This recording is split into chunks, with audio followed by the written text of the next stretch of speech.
통해 가지고 이 2년, 4년 뭐 이렇게 시간을 통해서 어떤 시세 차익을 본다라면 그 자본의 크기가 월세 만들고 훨씬 더 커지기 때문에 계속 월세만 한다? 이것도 답은 아니고요. 난 처음부터 시세 차익을 하겠다? 이것도 꼭 정답은 아닌 것 같아요. 그래서 각자의 영역과 그런 자신의 그런 어떤 자산 규모에 맞게끔 취하시면 되는데 저는 이런 전략을 가지고 이제 한 거죠. 그리고 나서 이제 어쨌든 저희는 경매를 하는 사람이니까 특수 물건에 대해서 우리가 좀 공부를 해서 투자를 한다면 만약에 월세가 10%에서 15%, 20%의 투자 수익률을 기대할 수 있다면 시세 차익은 100%, 200%까지도 가능할 수 있거든요. 그러면 특수 물건은요, 어떻게 보면 단기간에 100%, 200% 또는 뭐 500%까지도 볼 수 있는 게 또 특수 물건의 그런 어떤, 물론 리스크는 있지만 그런 기대를 할 수 있는 부분이기 때문에 점차 영역을 확장시켜 나가자는 거죠. 그리고 그 다음에는 이제 결국은 토지로 가야 된다고 생각을 해요. 토지는 우리가 기대할 수 있는 수익률이 1000%, 뭐 10,000%가 될 수도 있는 거기 때문에 그쪽으로 우리가 공부를 하고 투자를 점점 늘려가다 보면은 어떤 토지를 사서 거기다 건축을 한다거나 건축해서 뭐 분양을 한다거나 이런 이제 약간 스케일이 있는 투자를 하게 되면 그만큼 더 수익률은 커질 수 있겠죠. 그리고 결국은 나중에 최종 목표는 여러분들이 이제 건물주가 되는 게 최종 목표가 되면 그때는 이제 안정적인 어떤 그런 시스템을 구축할 수 있는 거니까 이런 플랜으로 가면은 어떨까 제 개인적인 생각이고 저는 지금 현재 스텝 3까지를 하고 있는 것 같아요. 그래서 이제 향후에 이제 계속 이런 절차를 한번 경험을 통해 가지고 제가 이제 직접 도전해볼 생각을 갖고 있는데 이런 경험들을 많이 쌓으면 뭐 요거에 대해서 제가 이제 여러분들한테 더 전문적인 뭐 강의를 할 수도 있고 뭐 어떤 책을 낼 수도 있고 여러 가지 꼭 돈만 벌겠다 이런 것들보다는 여러 가지 또 다양한 일들이 할 수 있지 않을까. 기간은 어떻게 잡으셨어요, 저거? 네? 저 스텝 기간이요. 제 개인적으로는 월세는 회사 나오면서 최대한 마련해 놓고 한 200만 원까지 만들어 놓자. 네, 그게 1년. 그리고 나서 2년 차에 시세 차익 투자를 했고요. 그 다음에 지금 3년 차에 특수물건 위주로 하고 있습니다. 그럼 내년에는 이렇게 가면서 좋겠죠? 이거는 희망사항이고요. 천천히 단계별로 가고 싶어요. 왜냐면 우르르 무너질 수 있는 거고 뼈대가 약하면요. 저는 이상하니까. 그래서 너무 길게 잡는 것도 좋지 않다고 생각하고요. 내가 1년이면 1년, 2년이면 2년 한번 정말 내가 월세 한번 만들어 보겠다 하면은 도전해 보는 거죠. 다양한 물건으로. 월세 투자는 여러분들 많이 하시겠지만 이미 저보다 훨씬 더 고수시고 경험도 많기 때문에 사실 메커니즘은 간단하잖아요. 낙찰 받아서 10% 보증금 냈고 대출 받아서 그리고 임대 보증금 받으면 제 자본이 최소화시켜서 그리고 월세를 최대한 받을 수 있게끔 응실 없이 뭐 약간 인테리어를 한다거나 뭔가 이제 이쁘게 포장을 해서 결국은 받은 월세로 대출 이자를 갚고 남은 게 이제 제 거잖아요. 이런 것들을 하나씩 늘려가는 거잖아요. 근데 여기 중요한 건 저는 이렇게 생각해요. 여기서 받는 이 대출, 불로소득이죠. 어떻게 보면 꽁돈이라고 느끼는 사람들도 있는데 절대 꽁돈이 아닌 것 같아요. 이런 절차를 과정을 겪었다면 이건 정말 내 노력에 의해서 번 거기 때문에 이 소중한 이 순수익을 다시 재투자할 수 있게끔 이 순환을 시켜야 된다는 거죠. 그걸 가지고 바로 써버린다? 그러면은 이건 의미가 없는 것 같아요. 이거를 계속 모아가지고 저는 없는 돈이라고 생각했어요. 부동산에 나오는 이런 수익들은 나한테 애초에 없는 거야. 그래서 아예 다른 통장에 계속 모아서 이거를 어느 정도 모이면 500만 원, 1000만 원 모이면 또 이렇게 투자를 하고 그렇게 하다 보니까 이제 늘리게 되는 거죠. 제가 처음부터 돈이 뭐 물려받은 것도 없고 오로지 제가 모아가지고 한 거기 때문에 돈이 굉장히 부족했거든요. 그러니까 계속 이런 순환을 해가면 충분히 월세 100만 원, 200만 원 안 되는 거는 한 건으로도 하시는 분들도 있고 상가 같은 거 하나 받으면 1, 200만 원 들어오는 경우도 있잖아요. 근데 저는 개인적으로 여러 가지 물건들을 다 경험해보자 라는 주였어요. 그래서 처음부터 빌라, 소형 아파트, 오피스텔 뭐 이런 것들 다양하게 하면서 월세를 차곡차곡 모아갔던 그런 것들이 지금에 와서는 이제 도움이 되는 것 같아요. 특성들이 조금씩 다르기 때문에 그런 물건들에 따라서 경험들을 쌓으니까 뭐 이제 그런 것들이 쌓여 나가면서 조금씩 자신감을 얻게 되는 케이스가 되겠죠. 그런데 아직 들으실만 하시죠? 아직은 이거 본격적인 게임은 아니에요. 이게 몸풀기니까요. 여러분들 물론 제가 뭐 대단하게 그런 건 아니지만 처음에는 제가 이렇게 생각을 하고 이런 방향성을 가지고 맞다. 이게 정답인지 모르겠어요. 저도 한 2년, 3년 더 지나면 내가 지금 생각했던, 지금 이렇게 얘기했던 게 잘못됐네라고 생각할 수도 있을 것 같아요. 근데 현재까지는 이렇게 생각을 하고 해왔다라는 거니까 여러분들이 참고를 하시면 되겠습니다. 그래서 그러면 말로만 하지 말고 너 그러면 월세 받는 거 뭐야? 라고 물어보시면 제가 처음에 낙찰을 받았던 큰 돈은 되지 않지만은 제가 실제로 낙찰을 받아가지고 아까 팀장님 핑계대고 출장 간다고 하고 현장 가서 받았던 물건을 한번 먼저 소개를 해드릴 테니까 뭐 별건 아니지만 여러분들 한번 보시죠. 시흥시 신천동 돈이 없으니까 서울로 가고 싶어도 못 가는 거죠. 그래서 제 집과 가까운 동네에서 이제 시흥이라는 동네에 이런 물건이 나온 거예요. 딱 보니까 이제 전용 12평 이제 소형 아파트죠. 나름 아파트입니다. 빌라같이 보여도. 네.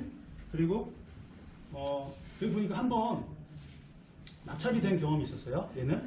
근데 미납을 했죠. 왜 미납을 했을까 보니까 낙찰 금액이 감정가보다 높아요. 네. 특별한 여기 권리상의 하자는 없었거든요. 소유자가 거주하고 있었고 어떤 권리상의 하자는 없었어요. 이 사람은 시세 조사가 좀 잘못되지 않았나 추측을 하는 거죠. 자, 그렇게 해갖고 미납을 해서 이제 제명하게 나왔고 제가 그때 확인을 하고 이제 현장을 가보니까 별 문제가 없는 거예요. 그럼 한번 들어가 보자. 그리고 내가 이렇게 포커스를 맞췄던 건 뭐냐면 저도 두려우니까 경험이 없다 보니까 1억 이하의 물건에 내가 한번 경험해 볼 수 있는 게 뭘까? 내가 손실을 안 보고 최대한 안 보고 일단 경험을 해볼 수 있는 게 뭘까라고 생각했기 때문에 얘가 뛴 거예요. 그러면 1억 이하의 낙찰을 받아서 한번 대출도 받아보고 명도도 해보고 한 바퀴 돌려보면 내가 책에서 공부만 했던 게 아니라 한번 그거를 진짜 맞는지 안 맞는지를 경험해보고 싶었거든요. 그러면 이 정도면 내가 손실을 봐도 뭐 내 인생이 망하진 않겠다 생각에 어떻게 보면 용기 있게 무모하게 이제 입찰했던 거고. 자, 들어갔죠. 낙찰이 됐는데 8명이 들어갔고요. 2등하고 차이가 얼마 안 나서 한 1분 정도 기분이 좋았던. 그리고 두려움에 빠졌던. 되게 오래된 88년식의 100세대가 안 되는 그런 오래된 아파트고요. 가동, 나동, 그러니까 4개 동만 있는 딱 그런 아파트였고 사실 볼품 없죠. 네. 근데 이런 집도 저한테는 훌륭한 거예요. 지하보다 낫거든요. 옥탑방보다 낫고 충분히 방이 2개가 있고 할 수 있는 아주 훌륭한 제 가치로서는 위치는 어디냐? 시흥에 보면 산미시장이 있고요. 산미시장 여기 앞에 있고 여기 시흥 신천역이 있고 거기서 도보로 가능하고 주변에 초등학교 있고 고등학교 이렇게 시장도 있고 그러면은 충분히 거주할 수 있겠다, 살만하겠다. 그리고 이 주변에 조그만 공장들이 이렇게 모여 있어요. 큰 공장은 없지만 그러면 거기에서 근로하시는 분들이 충분히 이 주거 지역을 선호하실 수 있겠다라는 어떻게 보면 막연한 생각이었던 거예요. 자, 근데 보니까 현장을 가보니까 얘만 좀 하얗게 돼 있어요. 다른 애들은 까만데. 그러면 얘는 이 샤시를 한번 바꿨던 적이 있었나 보다라고 추측을 하는 거죠. 그럼 여기 저는 더 나아가서 과연 샤시만 했겠느냐. 뭔가 안에 샤시 하면서 뭔가 다른 것도 손대지 않았을까? 물론 안을 볼 수는 없었지만 그런 추측을 하는 거죠. 그러면 운이 좋아서 내가 낙찰이 되면 인테리어비나 이 수리비가 좀 줄어들 수 있겠다. 긍정적으로 바라본 거죠. 그래서 현장을 가보니까 화장실하고 이제 싱크대하고는 한 4년 전에 한번 수리했던 거고 샤시하고 제가 여기서 이제 도배하고 장판만 했던 딱 그 사진이거든요. 나름 돈이 좀 적게 들어갔고 제가 이날 하루 종일 청소를 했던 기억이 납니다. 네. 굉장히 힘들더라고요. 생각보다. 어쨌든 그때는 이제 내 새끼 같은 거잖아요. 내가 낙찰 받았고 정말 내 거 같은 거예요. 내 아기 같은 거죠. 그래서 이 정도 되면은 이제 얼마 정도 월세를 받을 수 있을 것 같으세요? 방 2개에 전용 12평에 또 나름 근데 사실은 단점이 있지만 제가 이제 1,040만 원에 이제 월세를 놓게 된 거예요. 거기 주변에 고등학교를 다니는 아이가 있는 이제 가정집에. 그래서 결과적으로 8,265만 원의 낙찰을 받아서 이것저것 비용 빼고 이제 월 수익이 24만 원, 1,300만 원에 투자를 해서 24만 원 받았으니까 수익률이 21%였던 거죠. 그때까지만 해도 제가 예금 넣고 적금 넣고 뭐 3%, 뭐 2% 이런 수익률에 익숙해져 있었다면 요걸 하니까 요거가 된 거죠. 그럼 거기서 이제 눈이 돌아가는 거죠. 한번 경험해보니까. 그리고 명도도 사람들이 그렇게 막 무섭다, 뭐 잘못하면 칼 맞는다, 막 이런 소문들 많잖아요. 근데 해보니까 또 되게 되는 거죠. 대화를 하다 보니까 그 사람들도. 그러다 보니까 이제 이때 이걸 해보고 제가 이제 자신감이 좀 생긴 것 같아요. 아 그래, 그러면 내가 최대한 시간을 쪼개갖고 회사 다니면서 최대한 이런 걸 늘려가면은 쉽게 단순 계산으로도 이거 10개면 1억 3천이고 240만 원의 월세가 들어오겠네 라는 생각에 이제 조금 부풀었던, 예, 어쨌든 저한테 자신감 한 발을 뗄 수 있게 만들어준 물건이었기 때문에 이제 의미가 있었던 거죠. 자, 이렇게 해서 제가 계속 한 채씩 늘려갔어요. 오피스텔도 하고 빌라도 하고 이렇게 1억 내외 작은 것들, 이제 돈이 많지 않으니까 묶이지 않게끔 그런 식으로 해서 이제 월세가 100만 원, 처음에는 100만 원이 목표였고 100만 원이 달성되니까 너무 기쁘더라고요. 제가 월급 받는 거 외로 100만 원이 들어오니까 월세 들어오는 알람 문자가 너무 행복하고, 그리고 회사 가서도 저랑 동기들은 이제 취급이 안 되는 거죠. 이제 가라. 나는 거의 이제 대리지만 거의 뭐 차장님급으로 올라간 듯한 노출한 느낌. 네. 그래서 더 열심히 공부하게 된 것 같아요. 더 재밌고, 뭔가 그전에는 희망과 꿈이 없었다면 이제는 나도 뭔가 할 수 있고 약간의 길이 보인다? 희미하지만 그런 느낌을 받았던 것 같고, 그래서 그 원동력이 지금까지 온 것 같기도 해요. 그래서 그때 만약 제가 그냥 낙찰을 못 받았다면 아마 더 늦어졌거나 아예 다른 일을, 그냥 회사를 열심히 다니면서 저기 어디 남해 저 창원 이런데 거기서 이제 일을 하고 있을 수도 있겠죠. 그게 꼭 나쁘다는 뜻은 아닌데. 자, 그 다음부터는 제가 이제 시대 차이로 넘어가자고 했잖아요. 월세를 하다 보니까 이제 월세 받는 거는 되게 간단한 거야. 이제 메커니즘이 다 똑같아, 패턴이. 그러면 나는 매월 20만 원 나오는 투자를 하는 게 아니라 2년 지나서 100% 만약에 뭐 2천만 원 투자해서 2년 뒤에 4천만 원을 갖다 줄 수 있는 그런 걸 한번 해보고 싶은 거죠. 왜? 월세가 받쳐주니까. 그리고 저는 그때 이제 퇴사한 이유였어요. 과감하게. 왜? 같이 하면 되잖아요. 저는 그런 능력이 없고 그만큼 머리가 좋지 않은 것 같아요. 한 가지 일에 집중을 해야만. 그리고 저는 그 말을 듣거든요. 어떤 뭐 결자 해지, 뭔가 대결할 곳을 없게끔 만들어놔야 제 스스로가 하게 되는 것 같아요. 더 열심히 하게 되고. 그래서 이제 올인하자. 이게 맞다라면 정말 올인해서 내가 죽기 살기로 한번 해보자 라는 생각을 하고 이제 뛰어든 거예요. 그렇게 해서 이제 간 게, 우리들 이제 좋아하는 지역 있잖아요. 인천. 너무나 행복한 도시죠. 인천.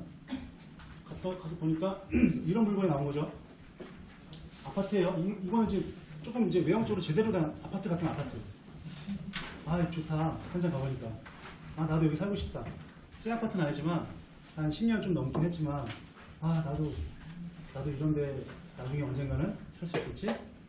그래서 지금 이제 32평형 아파트 방 3개에 거실도 있고, 그렇게 이제 15층에 10층 이렇게 딱 층도 좋고.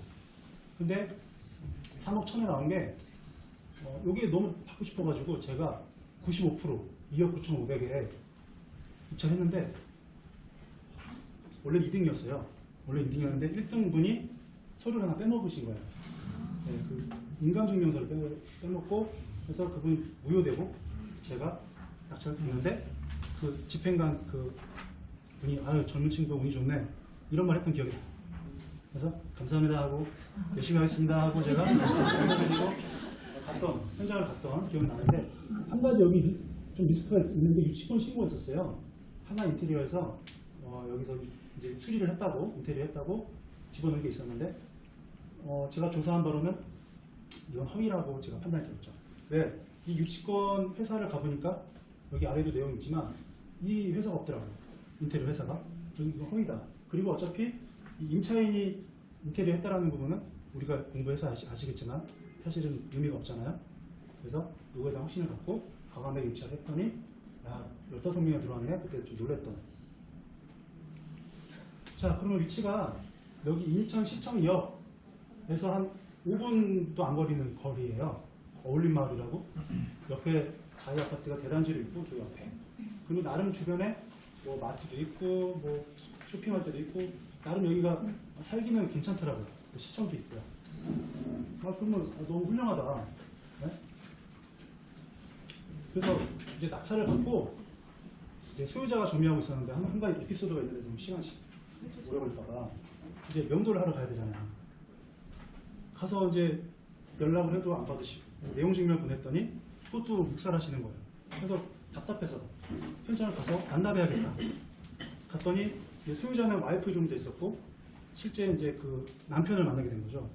남편분이 아니 유치권 신고했는데 왜 들어왔냐고 그러시길래 아니 다 알고 들어왔습니다. 그랬더니 그러면은 자기도 좀 어차피 나가야 된다는 걸 아시니까 이사비를 달라고 그래서 이사비 협상을 하면서 100만 원에 협의를 하고 대신에 이제 그 이사하실 시간을 한 2달 정도 제가 드렸죠. 100만 원 드리고 이사하셨으면 좋겠다 해서 됐어요. 근데 계속 이분이 나갈 때가 되니까 아유 50만 원만 더 올려달라고 자꾸 저한테 때를 쓰시는 거예요. 나이도 한참 많으신데 사장님 왜 그러십니까? 약속했잖아요. 100만 원 하시고 그리고 제가 시간을 드렸잖아요. 했더니 아 50만 원만 달라고 지금 우리 뭐 어쩌고저쩌고 뭐 이사비 뭐 더 100만 원 넘게 나왔고 막 그러시길래 아유 그러자 그냥 편하게 웃으면서 보내드리기 위해서 50만 원 더 드리자고 해서 같이 이제 마지막으로 집을 다 이사한 거 확인하고 같이 따라서 지하 주차장으로 내려갔죠. 그랬더니 저기서 이제 그 사모님이 아우디를 타고 A6를 타시고 A4도 아니에요. A6를 타시고 딱 오시더니 개 한 마리랑 같이 차에 타셔갖고 쓱 가시다가 50만 원 받고 그때 느꼈죠. 아 세상이 참 이게 쉽지 않구나. 대단하신 분들이구나 라고 생각하고 어쨌든 보내드리고 요거는 제가 이제 목적이 월세가 아니었잖아요. 그러면 전세를 놔야 되잖아요. 현장 이제 방을 다 청소하고 나니까